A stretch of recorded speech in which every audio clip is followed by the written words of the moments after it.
Just recently did an interview with a guy named Ryan. Ryan scaled up a company to currently $3 million a month. He's done over 75 million with that specific offer. By the way, a lot of that has been through call funnels, which we talk extensively about on this channel, and scaling up to $1 million months with them, or tacking on the next $1 million a month with call funnels. So you'll find a tremendous amount of value on other videos on my channel as well. But this specific video, what I've done is I've taken that interview that we did with Ryan, which came out to 1 hour and 37 minutes in length, and we tried to chop out some of the parts that you could consider like, I don't know, conversational. That was Ryan and I's first time talking to each other. So naturally there was some getting to know each other stuff throughout that. And although to be fair, that was good for me, not necessarily good for the viewer. I know my target audience and the people that generally watch this channel are rich people trying to get a hell of a lot richer. And the one thing that we don't have is time. However, there was a tremendous amount of value within that specific video, and I wanna make sure you're able to consume it in a concise way and still get a lot of the action-oriented, revenue-driven strategies that I talked about throughout that. So long story short, this is a trimmed down, too long didn't read version of it with all of the action back to back to back to back. Enjoy it, subscribe to the channel if you like videos like this, and of course check out all my other stuff. Thank you for being here. Enjoy the show. I think for a duration of time, you know, the types of people that preferred to buy that way through those types of funnels, that was like where the pendulum was at its greatest. And then you saw this like slow migration to these extremely direct funnels, like the call funnels, the lead forms, and just things that, you know, didn't make you watch like hours of content or like make you buy something cheap before you got to buy the more costly thing. And again, I think the pendulum has swung back into the counter side again. And we're seeing those funnels crush right now, dude, like crush. We have a guy, we just got introed to him. I won't say who it is so I could say the numbers, but this guy wants to spend $5 million on a challenge funnel just to put into perspective, like the level of risk that the absolute fucking big dogs are taking on, you know, these types of funnels again. Man, I think salespeople also love these types of funnels so much because you can liquidate a lot of the ad spend on the front end. Like we're going into a lot of these challenges as an example, profitable. We're not really doing paid webinars. We're still doing free webinars. We're not really liquidating anything on those, but still the profitability is insane on like we're seeing like minimum like 5 to 1 on webinars when we like fuck up, you know? The moral of the story is like the low ticket to high ticket specifically though, not to digress too much, is one of my favorite, like yet untapped strategies by a majority of people. I don't think that people recognize that business owners specifically are trying to make fucking buku bucks. I don't think they recognize the true power of a really dialed in setter team that can, and more importantly, a dialed in low ticket product. Because like that low ticket thing that you're talking about that has a really good ascension rate, I bet you're following every best practice that there is in regards to a fast result, something that people can immediately like consume and feel like they benefited from. The downsides of low ticket is when you do it wrong. Like if you have a product that has some long drawn out consumption period and it takes a long time to get whatever the result is that's promised in it. And even crazier, it's not even a result that might align to the higher ticket thing that you want to upsell them on. You know, it's like there's rules of the game, simply put. You know what I mean? I know you know. The first one that you were talking about, I watched your video, which is like which funnel type right now, like ranked and all that. So we the tier list. Yeah, the tier list. We have only ran VSL opt. I love it. Dude, that's my favorite funnel. You know, I gotta keep it real. Like the only reason that in most instances we ever have to run any other type of funnel is because of salespeople. Like that's really it. It's so easy to get financially qualified people to book calls, but without the right back-end selling systems enabled that help move a lead that just booked a call further along in the sales process, you're just going to get whiny salespeople that say the leads. Most sales teams are really, really unarticulate. Like they fail to give feedback that marketing can actually use. And we don't tolerate that. So like we generally, with any sales organization we work with, whether it's in-house or one of these sales agencies that exist, we get really good feedback. And long story short, as a result of that, like I've developed a lot of these things. I call them back-end selling systems. Like these back-end systems are, to be clear, 4 of them in particular that I've developed right now. Number 1, confirmation page best practices. We put these things called breakout videos onto the pages, and they immediately answer a lot of the questions. And what we find, simply put, and this is really important to understand, right? People move further along in the sales process and prioritize something, and that leads to an action with the right information. When there's a lack of information, there's a lack of prioritization and a lack of action that occurs. And so as a result of that thinking, that's helped me with the confirmation page best practices. This other thing we call value dense email sequences, which again is just dense amounts of information that help move people along in the sales process. By the time they show up to that call, they have a higher probability to buy in a shorter duration of time. The Hammer Them campaign, which takes an excessive amount of content and just blasts it at these fucking people who take key actions, both short and long form. And then the final thing is what the salespeople can manually do, which I generally, as this principle, here's the best part. Each one of these things independently can create massive impact on their own.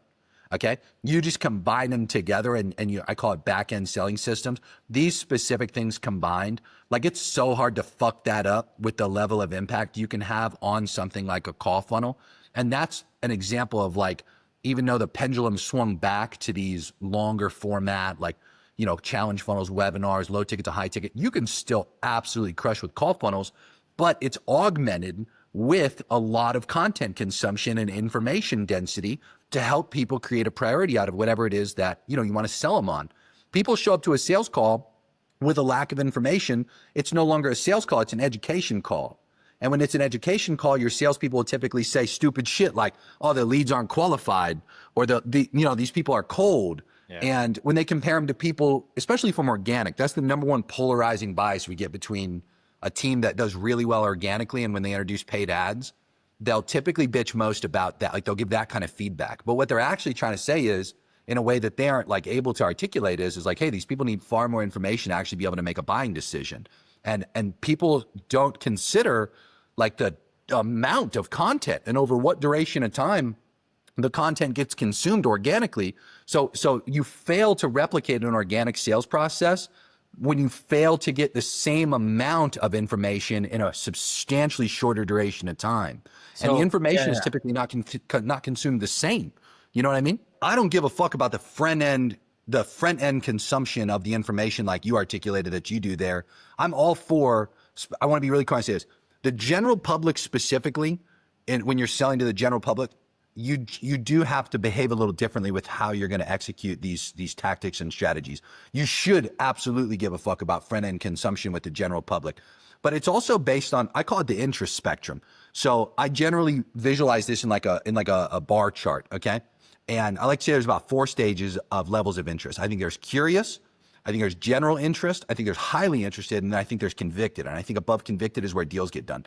If you have things in your ads where it's like image ads or like very, very surface level video ads that create curiosity, but not a higher level of interest beyond that, I do believe that you need to obviously increase the amount of consumption on the front end as a result of a failure to like frame the lead from the ad to the page properly. Your page then becomes what has to increase the interest level to get somebody supercharged to come out the other side more probable to buy. Yep. So I don't like look at it like it's just one or the other. I look at it like it's an entire system that has to be optimized together. And so due to the power of what I've seen on the back end selling systems specifically, these back end selling systems have substantially greater consumption comparatively to the front end consumption. That's what I've seen time and time again every time we roll these out. I can come into a business that has like let's call it in the teens or even single digit play rates on VSLs, where they're still getting a really good cost per call, and they see some of the symptoms of people showing up and treating the call like an education call. And people show up with like long sales cycles as a result of treating it like an education call. And you get that type of sales feedback I just described with all leads are cold or not ready to buy yet. And all we have to do is just implement something as simple. Like we had a guy the other day. We've had 2 Inner Circle members that have seen this level of result just as an example of recent ones I can think of. A 32% lift and a 36% lift in show rate only from taking the breakout videos and putting them onto the confirmation page. So like if you fail to take what is talked about in the VSL that you're attempting to get people to consume that you believe makes a significant difference to the sales process, why would you not take that same exact information and reiterate it on the back end? Why be so pretentious in the thought that, okay, they watched it in the VSL, that means they're going to remember it before the fucking call that happens in like 48 hours or 72 hours, right? It's like, why would we not reiterate the things? I have, like Ryan, great example of this. I'm sure you have this too. People pay you money. You tell them exactly what they need to do in like one form of a consumable, maybe like a video or an SOP or whatever form of like how you got it to them. And you'll have the same question you answer like 1,000 times over and different consumables. And you find yourself talking about it like a very high frequency. And to you, as the person talking about it at a very high frequency, you might interpret that like any regular person would, as why the fuck do I have to keep talking about this? You know, but in reality, it's like that there's a different like brain you have to use and deploy when you are dealing with at scale volumes of leads. Like, why would you not take the key things that you are tired and bitching about people not knowing by the time they show up to the call and reiterate it to them in many consumables prior to the call? Why would you not? I watched one of your videos. We sent it over to team. We implemented, and it was hilarious. We changed up the thank you page. We added in the hammer them. We did the hammer them wrong, so it wasn't excluded. Like, it was like completely skewed and set up wrong. We got a new CMO that came in that wants to join your mastermind, by the way, so we can talk about that offline, but that'll probably happen very soon here. Dude, we can talk about it right now, Ryan. You're going to fuck me so hard if you join into that. That's what I always tell people, especially people like you. You join into that kind of thing. Think about how easy it is. We had a guy join in. He had a 36% show rate. It went to 74% in a week and a half. He made $178,000. That guy paid me 60 grand for the year. In a week and a half, I call it the you're fucking me spectrum, right? When you first pay, I'm fucking you. But when you all of a sudden make far more money than what you're going to pay me in a year, you fuck me. I believe deeply in immediately, as fast as I can, flipping that spectrum into your favor. And think about this. You know why you did the hammer them strategy wrong? Because you don't have the hammer them SOP. You're just watching it off of videos. And to be fair, on the free videos I put on YouTube, I do try to put out tremendous levels of game to help people make money and get a better result. But at the same time, the paid stuff, I'm not one of those dickheads that puts out all my great stuff for free. I put out like 10, maybe at most 15% of the real fucking sauce. And my point is like businesses, right? If they have their salespeople actually reflect on the application data that they receive, which is the first set of real communication you get on a lead. And on top of that, you obviously have the person's info. Like, go look them up. You know how much you can learn about somebody just from looking at their Instagram profile or whatever other public social media channels they have? Google the person's name. Google the person. We have one organization. They teach people with a 90+% success rate how to cut out alcohol. Okay? They look people up on Google because they deal with executives and rich people. And they found just the other day, there was this guy who came through who was a surgeon out in Houston who wanted to cut out alcohol. The salesperson had 3 examples they were able to pull from documented testimonials of people who were doctors and coincidentally another surgeon. And that specifically, imagine just getting blasted with one of those giant fucking testimonial pages, right? It's like, nobody gives a fuck about that. The only time they generally care about testimonials is trying to look at the bad ones to see how fucked they could get if they work with you. It's like, in comparison, you know which ones they do care about that are the good ones? The ones that are people similar to them. That guy read those testimonials. He moved his call time up by a full 36-ish hours and bought on that call. They normally have a 2-call close process that takes about a 10-day window for their average deal cycle to close. It's like, all you got to do is just those little contextual opportunities to kind of like tailor and personalize information. That's the salesperson's job prior to a call, because in almost all instances, marketing doesn't have the willingness to take all that same data and create like, you know, massive amount of individual contextual communications. It'd be rather tough. The biggest changes, as I mentioned, back-end selling system tactics, the hammer them strategy. A lot of my content ad strategies solve these types of problems. Having clients film very specific videos that, you know, as a list of like high impact videos, there's some very particular ones. I'll share one with you that I share on my YouTube channel all the time. So tell me this, Ryan. Would you ever openly go into your payment processor and share your dispute rate with potential customers? Would you make a video like that?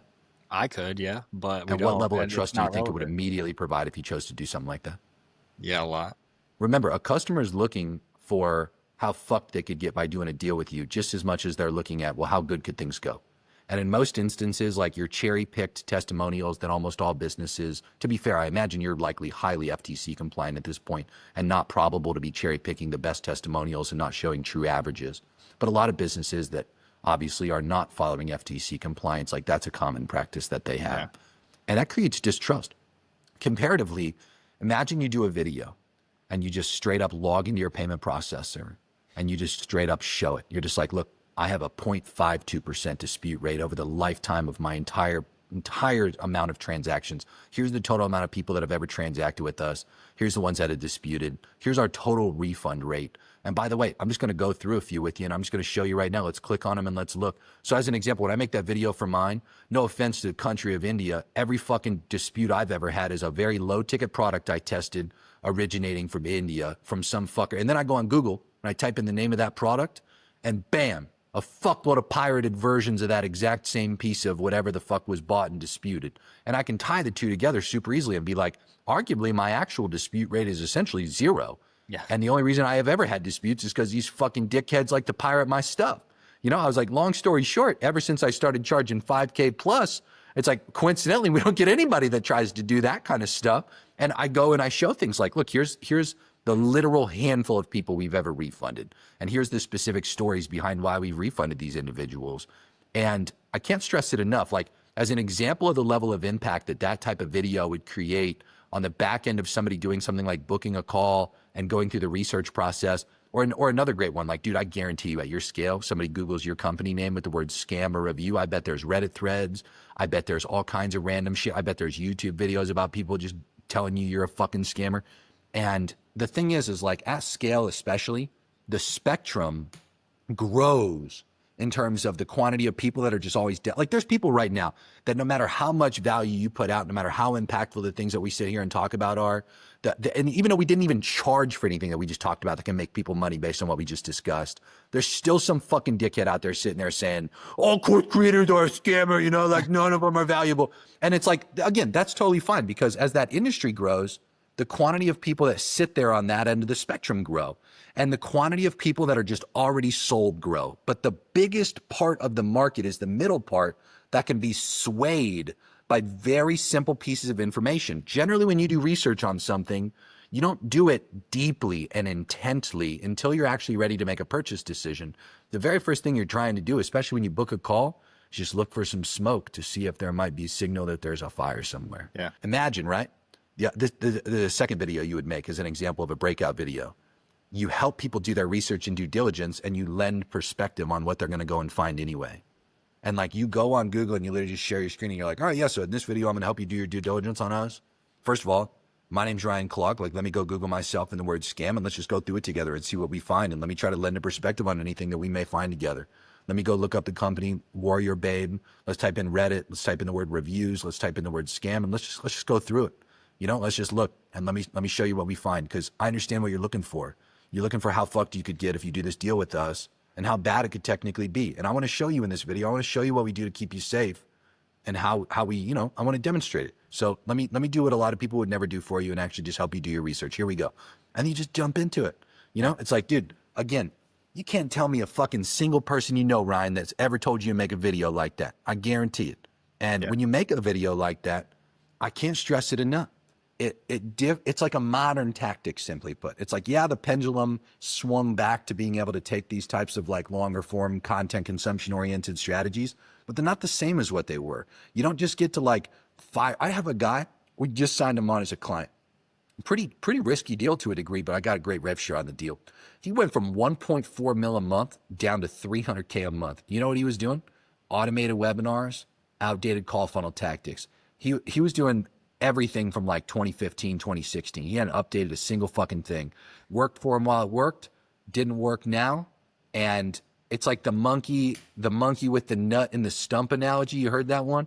Where it's like there's a nut in the stump, monkey reaches his hand in. As soon as he grabs it, he can't get it out because his hand's in a fist. Tiger comes along. All the monkey's got to do is just let go of the fucking nut. He doesn't, and he ends up dying from the tiger. It's like that guy's business would have died. It's like I came into it, updated his confirmation, paid 19 best practice videos for the breakout bids right away, turned those into value dense email sequences along with a few other ones, got him to film a fuckload of Hammer Them videos, updated his front end content as well, because we do care about the front end too, to be clear. We have a lot of tactics for that too. And we also had him do a live webinar instead of an auto webinar. Bro, you want to just guess the amount of additional revenue in the first 30 days we cleared that guy? From 300 back to $1 million. Dude, we got him from 300K to just shy of 700 within about 3 weeks. It's like the level of impact is extreme, to be clear, when you take the right actions instead of just a bunch of outdated actions that no longer work. And I can't stress it enough. Like, how many people have bought courses from at this point that have just gotten straight up burned? You know, how many of them can you go look up where you just go type in and you get propaganda that like courses are the devil and like every one of them's a fucking scammer? It's like, I'll give you a good one. Like I live in Miami, Florida, and I actually live in a penthouse. It's like, do you know how many little dumbasses with curly hair say that they live in a penthouse in Miami that are like apartments? You know, there's a guy a couple floors down from me that constantly says his is a penthouse. It's a small apartment on the side of the apartments that are small. It's like, I can't stress it enough. You know, even something as simple as that. It's like, I have to show that like it's an actual penthouse. You can land a helicopter on my balcony, how big it is, you know? Red Bull But it's people like can those jump little off of things. There's so many fucking dumbasses that run it around just say, oh, I live in a penthouse in Miami. It's like when I say it, I immediately align myself to that. So if you think about that same example with, okay, if you sell a course, or if you sell info, it's like you're immediately aligned to whatever the person thinks about courses and info. And when you demonstrate through this radical transparency effort of what I just demonstrated in those 2 video examples, you're going to differentiate yourself instantaneously comparatively to anybody else. You get what I mean? Yeah, no, 100%. All the back end stuff specifically, obviously I won't impact cost per call and things like that. That's going to impact specifically all the back end statistics, show rate, close rates, how long your sales cycle is, how many PIFs you're getting on average comparatively to payment plans. And these are the statistics that are impacted most by a lot of what I've discussed here today specifically. Front end tactics, it's like, dude, believe it or not, this guy double fucked us on how good of a result he got right away. His show rate went up dramatically. The guy who was in the 30s and went into the 70s. Well, his cost per call, I remember the exact initial cost per call. I think it was either in the high 100s or low 200s. He got it down into the 60s. Okay, so we have a fuckload of stuff we could talk about in the front end too. And again, like front end matters a lot, to be clear. Like we love obviously optimizing the front end. That's obviously in our wheelhouse and fully within our control. But yeah, to turn your salespeople into essentially just cashiers and people that can close layup deals all day, I don't think there's a greater priority that you could focus on, because that's generally where the most leverage is. You know, and if you do basic math, which most people never fucking do, and you throw things into a financial model and you quantify like the difference of a 10, 20% show rate, maybe you're on the higher end, you see a 30% lift in show rate for some of these things. It's like, that's huge in terms of the numbers it does. You get more cap collected per sale and people that are willing to trust you and actually buy. Again, huge fucking differences, even if you see no lift at all in show rate and close rate and just in AOV and PIFs, you know? Let alone you take all combination of these things and do literally all of them. It's just, it's really hard to fuck that up, you know? What is, because I want to do some of these questions. Like we said, we'll pick and choose some of them, but like for the CMO wants to get into your group, I think obviously value is there, but like what is that? So people fully know, like what's included in there. So obviously your systems, your stuff, you're hanging out with other people doing it, like your average person. The inner circle offer specifically? Yeah. Chill a little. We do twice a month one-on-one calls, 30 minutes. Believe it or not, most people don't even book them from how efficient everything is answered in writing. We generally find that most of the people are busy and rich, so they book calls when they need to, but you can book up to twice a month. You're more than welcome to be clear, and we have more than enough availability to have that happen. We do weekly group calls. We do those on Saturdays at 11 a.m. As an example, the most recent request was literally earlier today, a couple hours ago. On a one-on-one call, I was talking to a guy spending $35K a day, and he was asking about testing structures and like how he could test ads more efficiently than how he was. He didn't really have a good way to test at scale. And somebody else asked a question about that. And I was like, hey, we could talk about this on this upcoming Saturday call. So it's like self-requested by members in the group and then to a degree put up to a vote, where everybody can kind of say like, yeah, that's what we want to talk about. We do our quarterly masterminds. So we do them in January, April, July, and October. The Q3 one's coming up here in the middle of July.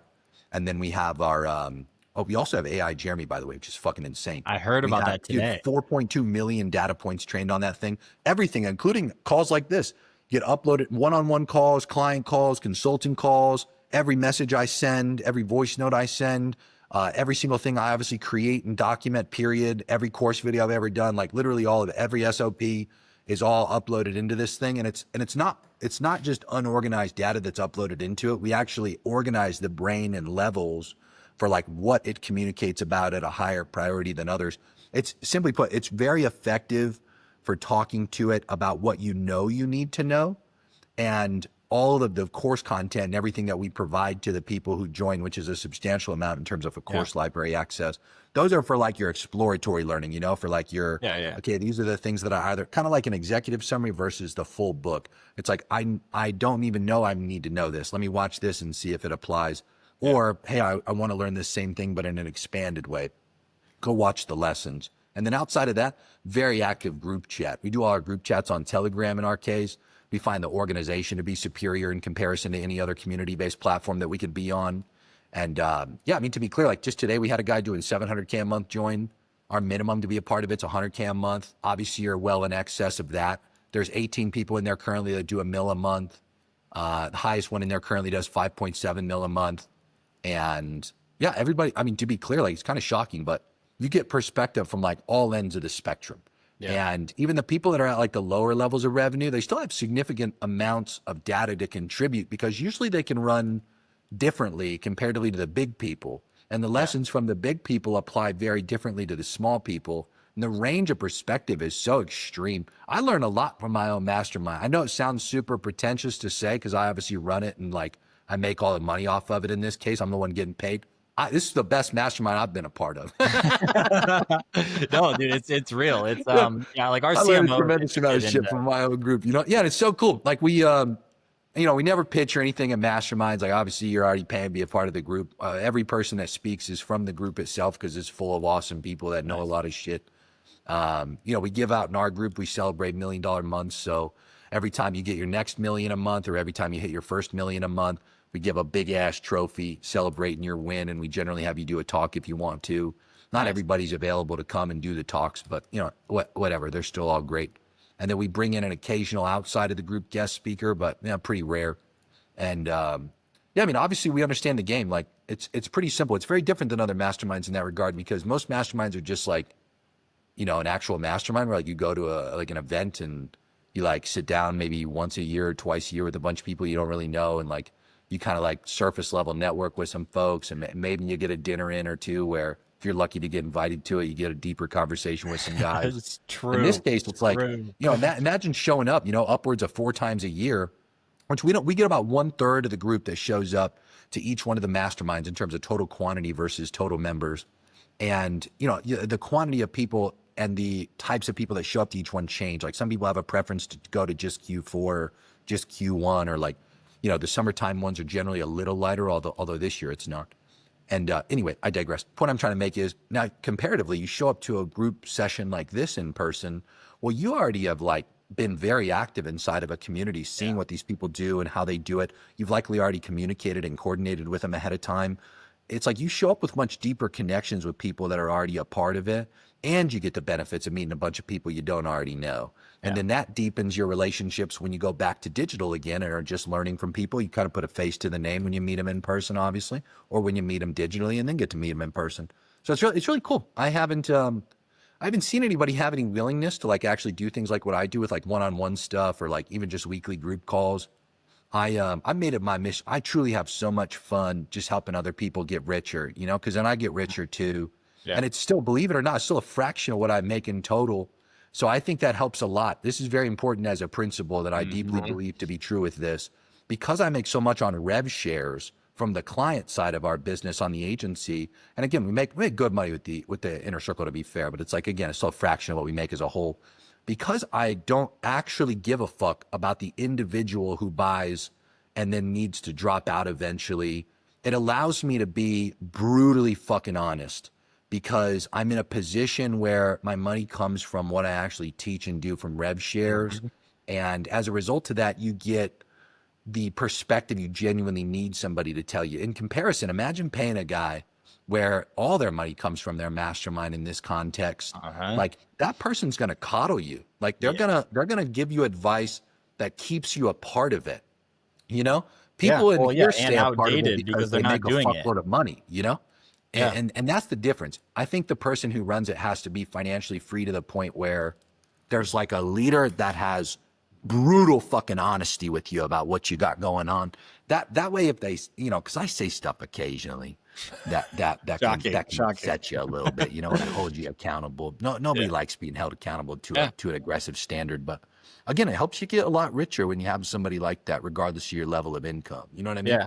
And then on the agent, yeah, I mean, and completely on people who are actually doing it. You're actually doing it on the agency side. So it's like real time. Like you said, the pendulum, like you'd still be teaching 2020 tactics if you stopped in 2020 and made all your money now on info education. I can't stand people like that. Like that's such a fucking scam. That's an actual scam, you know, to teach shit and not actually be doing it in real time. Like, fuck that, dude. Yeah. I don't resonate with that. But moral of the story is I'm very, I mean, that's where we get all our stuff in real time, you know, is from just doing stuff. This is where we originate all of these ideas.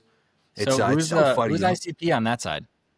Like what is on the client side? Yeah. Because you said, a couple different things. So like monetization method, profit share, or I'm sorry, I got rev 23 share. individual characteristics. I call them my perfect client traits. Okay. 23. 23. Yeah. They're very particular because, as you can imagine, if the probability to get to 10 mil a year, according to that US Bureau of Labor Statistics, is 0.1% to hit 10 mil a year, this is very important to understand. Like my front facing content on YouTube is helping people with these lessons from hitting $1 million months. But when we do a client deal, I have to help the person net $1 million on actions trackable back to me for me to get 100K a month on that deal, which means I generally need to take somebody to at least 2 million a month with smaller margin businesses, sometimes more than that. So our true scale that we reach with clients is it has to be a few million a month at a minimum in almost all instances, unless it's super high margin or unless we have a lot of leverage in the deal and just get a higher rev share.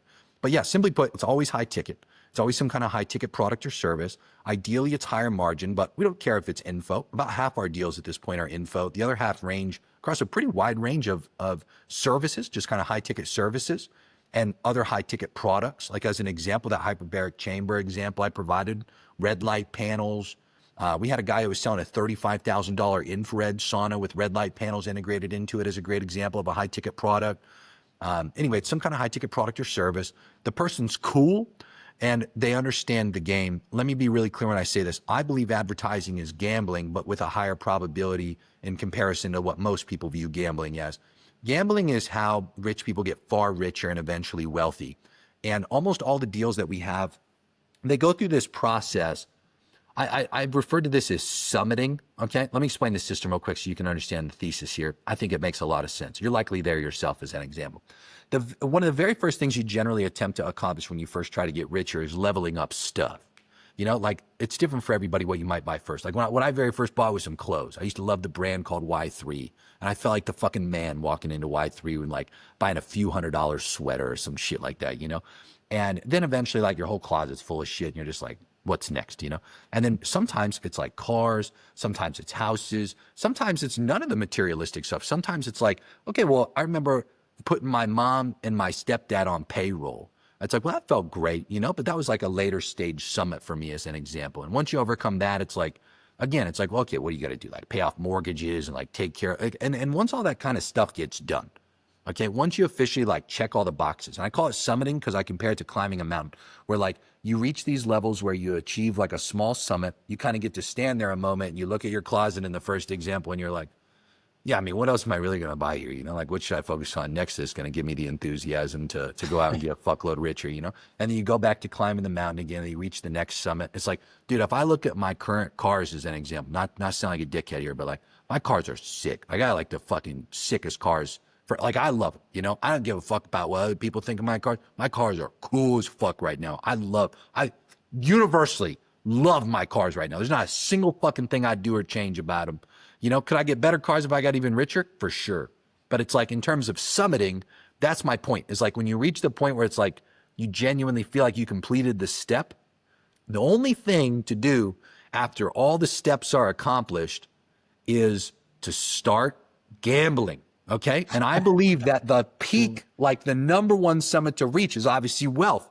And I think that to get there, you have to accomplish all these smaller things first that like you kind of get out of the way, because then the only thing to do with your money, you view the money differently. That's also important to understand. You have so much money and so consistently new money coming in that you can risk money in a completely different way than you ever had prior, because you didn't have additional reasons you needed money for random stuff or things or like whatever you otherwise had to spend cash on. You instead just solely are, I'm going to risk money to go make a fuckload more money and just see if the guy was telling you about this guy spent $5 million on a challenge. Okay.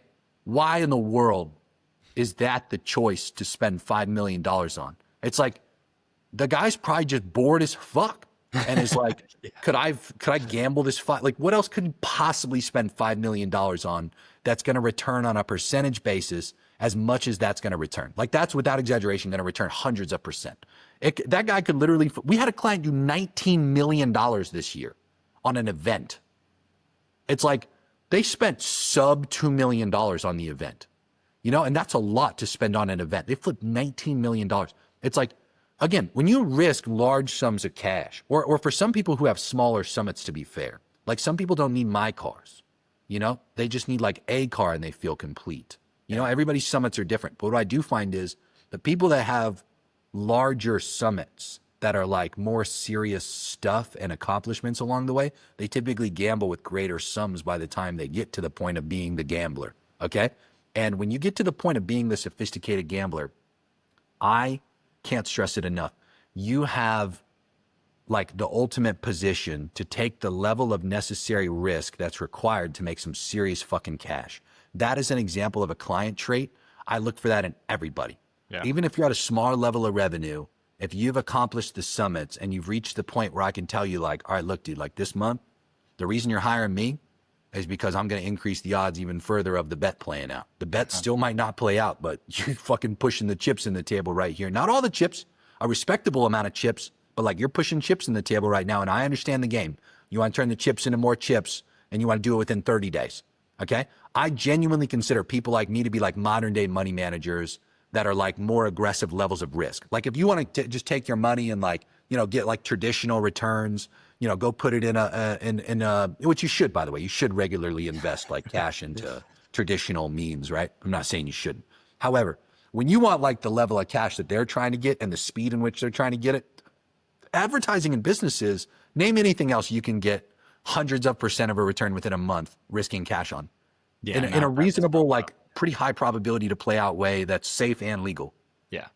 Very, very small. Very few, if any. I genuinely can't think of any. And I'm open to being oblivious to them and having somebody tell me about some. But like in this particular case, when people pay me what they pay me, it is because, again, they are at the point where they become a sophisticated gambler. They know that this is the highest probability to turn money into even more money within the shortest duration of time in a very sustainable, reasonable way that can also be scaled and leads to even more money. Like, Ryan, have you not had anybody come to you and say, I'll fucking buy you out for like a couple $100 million relative to the amount of revenue you've done? You know, it's like, and if you haven't, you're just a few connections away from some big dick coming in and just saying like, here's some serious cash for you and your partners. Yeah. Okay. It's like, we've had info guys that do 22 mil a year get bought out for a minority stake for 40 mil cash as an example. You know, it's like, to be clear, like, what game can you possibly play where those are the outcomes? People come to us, simply put, as an example of another characteristic when they're trying to play that game. Yeah. You know, you can go to another agency. It's going to help you get like a more, you know, conservative return, place you with some random fucking staff they have. You want to work with somebody like a mindset like mine and like actually have like me being the one communicating with you. It's like, yeah, you're going to pay a lot of fucking money, but it's going to be well worth it when it works out. And it doesn't work out every time. You know, it's also important to note, like, we have a really high hit rate, to be fair, really good success rate and long retention. But at the end of the day, it's like, yeah, it doesn't always work out. But that's a part of the game too. Like I said, it's betting, you know, it's just gambling. How you structure ad accounts and media buying when taking on new clients. Oh, here's a good one. This one's kind of funny, the classic beginner question, but like, I'm actually curious. If you had to start all over again with where you are now, how would you go about it in today's market? So assuming that's no audience, that's no money, but you have all the skills. Dude, when I very first got started, and this shit still works today, this is how we still get a majority of our deals outside of referrals that we get because we just have notoriety nowadays. But we did this concept called video pitches. So we would sit there and we would make custom videos. We would demonstrate a strategy that we wanted to help the other person with. And my strategies over the years, even when I very first got started, were still unique to me and like things that I created and conceptualized that others weren't talking about, that when you hear them, you just say, makes a lot of fucking sense. You know, like, why wouldn't I do that? And we would pitch people on these specific strategies. And then we would do this concept called value-driven follow-up, where on a week-over-week basis, we would continue to demonstrate our expertise, further articulate the strategies that we wanted to do, show examples of them out in the wild of being executed, and just earn the person's interest to get to the point where we get on a call And dude, that's how we got damn near every big deal that we've ever done and every opportunity, especially when we first got started. So I believe that that's a standout strategy. I say it because it's my favorite strategy to do, because nobody ever has the willingness to like do something that's not autonomous and like highly scalable. And I'm not looking for autonomous and highly scalable. I'm looking for the right deals. I've never had an interest in taking like hundreds of clients and like, you know, just being a professionally well-paid babysitter. Like I ran that when I first started and I hated it. Yeah. You know, what I prefer is the sniper approach. Yeah. And that approach is, in my case, executed through that. And obviously this is going to sound biased because I make a fuckload of money doing it, but I do exactly what I do now. I just pitch people on the same exact stuff that we do today that still works, that still is fucking killing it. And also, if I knew the stuff that I knew today, assuming that I had the same knowledge, I would do exact same thing. I might just plug a different strategy into it. It's more applicable to literally right now. That's probable to work. I also might adapt it to some AI stuff, to be fair. Like if I was like literally starting out again, I would consider pitching people on some AI services. I wouldn't necessarily pitch people on that as like my main thing.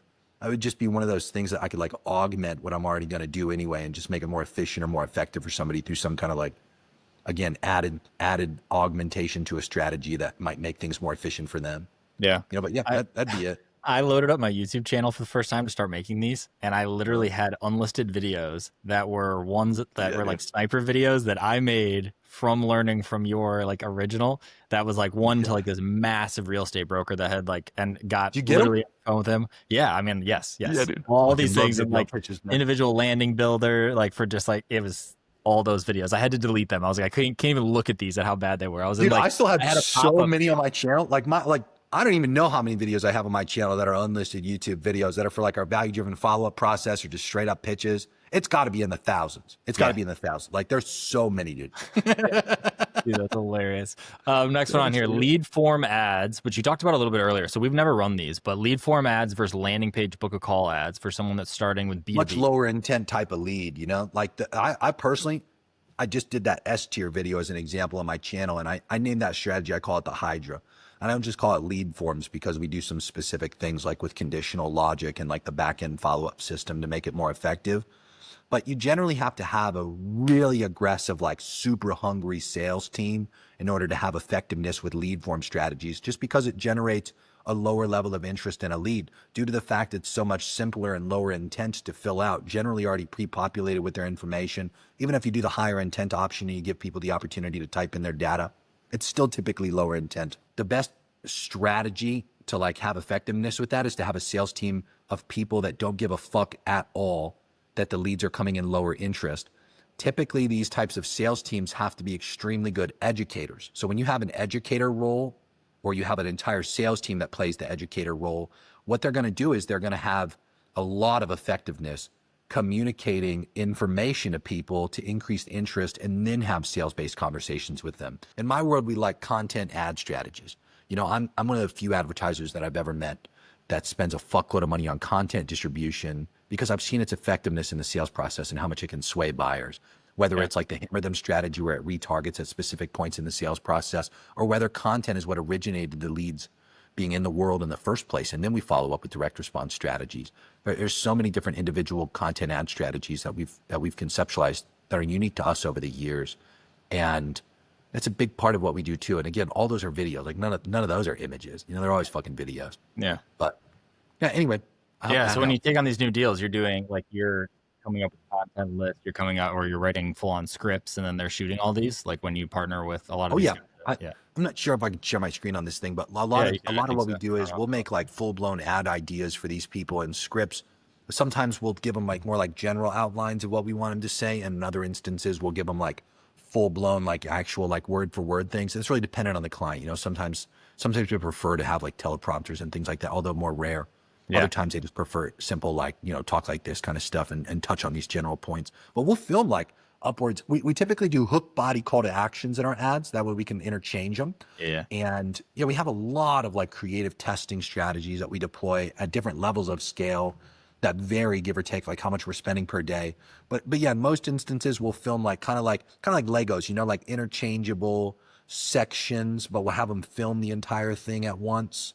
And then let's say we get like 15 unique ads from a client as an example. Well, in that instance, we have, the 15 unique hooks, the 15 unique bodies, and then the 15 unique CTAs.